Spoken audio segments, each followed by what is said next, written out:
Howdy, Ricky Charles Dodson, and this is Being in the Church House story. I was raised in this Pentecostal church, and a very small Pentecostal church in Fort Worth. There wasn't more than about 20-25 people at any given time, and we went to church a lot, 4 times a week. And Pentecostal churches, for those of you who don't know, are different.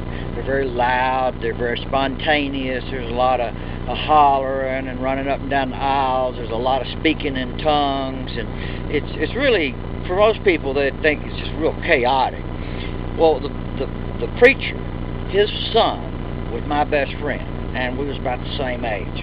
From the time I was about 4 years old, him and me were just like 2 fingers from the same glove. And together we were as ornery as 4 little monkeys. And our job, we always saw as disrupting prayer meeting as much as we could. And we had many ways of doing it. In the back of the church was long, had little pews on each side, very small, little long church. The preacher would stand up front, and then all the church people, the women basically, the church women and the elders would set up on the stage sort of.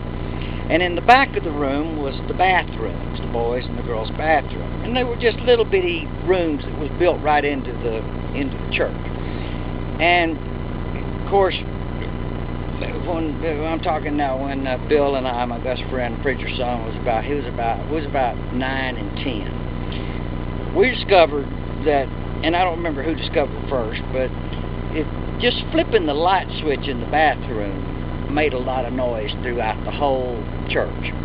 So for weeks, probably, every time we'd go to the bathroom, which was a lot. I mean, it was very boring sitting on the back row of the church while the preacher talked, and you've been raised in this church and heard it all 100 times. So we'd get up and go in, and we'd flip the light switch on and off 5 or 6 times, you know, and then I'd come out, and then he would go in, flip the light switch 5 or 6 times. Well, then one day, I came out and he told me, he said, "Rick, I could hear you going when he was in there." And this just lit up like a light bulb in my mind. Wow. So I started trying to pee as loud as I could. And it didn't take me very long to learn that if I stood kind of back and peed right in the middle of the toilet, that it would be real loud. And everybody in the whole church could hear it. So as soon as I told Bill what I was doing, because he was aware that something was going on, he started doing this. Well, Bill and I had to constantly up one another.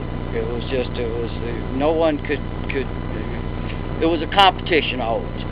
So, I don't remember who it was, but one of us discovered that if you crawled up on top of the sink little sink that's glued to the wall, stuck to the wall kind of, you crawl up on top of the sink and pee from up there down to the toilet, that it was louder.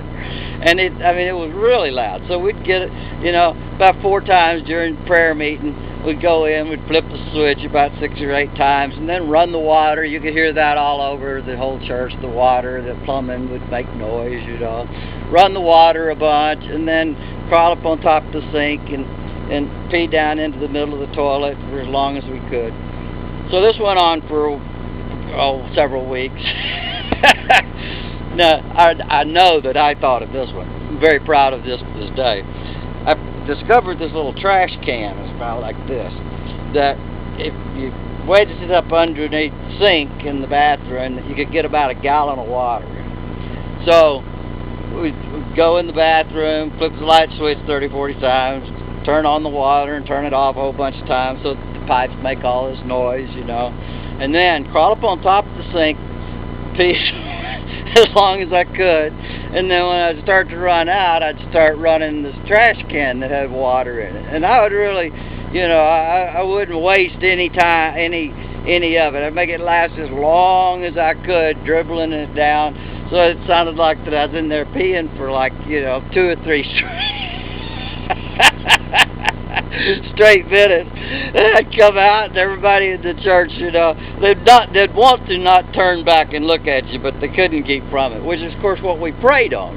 It was being disruptive, you know, cause as much disruption for the church as we could. And So that's my story of peeing in the church house, and it was the tamest of the things that we did, but it's one of the only ones that I'm comfortable putting out to the world right now. And God, I'm sorry. Please let me into heaven. I didn't mean it. I was young and foolish.